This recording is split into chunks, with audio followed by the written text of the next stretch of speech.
دنیا کو خریدنا بیوقوف لوگوں کی تجارت ہے۔ دوزخ بلا شبہ ان لوگوں کا مقام ہے جو نیک کاموں میں کوتاہی کرتے ہیں۔ علم اور عمل دونوں ساتھ ساتھ ہیں، پس جسے علم حاصل ہو وہ عمل بھی کرے۔ بے انداز مال بھی اگر اسراف اور فضول خرچ سے استعمال کیا جائے تو تھوڑا اور ناکافی ہوتا ہے۔ توکل یہ ہے کہ آدمی اپنی قوت اور طاقت سے ہٹ کر تقدیر الہی پر راضی رہے۔ سخاوت یہ ہے کہ تم اپنا مال خرچ کرو اور دوسروں کے مال پر نظر نہ رکھو۔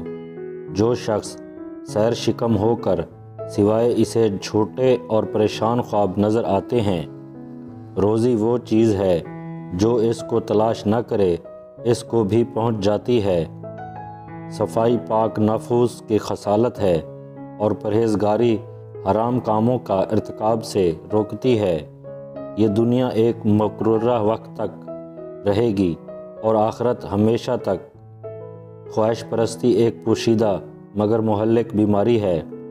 عقل جسے نصیب ہو اس کے واسطے ذہانت اور علم جو اس پر عمل کرے اس کے لیے ہدایت ہے۔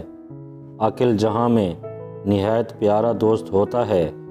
سب سے پہلی عبادت یہ ہے کہ انسان مصیبت میں صبر کر کے اللہ تعالیٰ کی طرف سے مدد کا منتظر رہے۔ دنیا وہ چیز ہے کہ عاقل مندوں نے اس کو طلاق دی اور یہ انہی لوگوں کا مطلوب ہے جو گندے اور ناپاک ہیں۔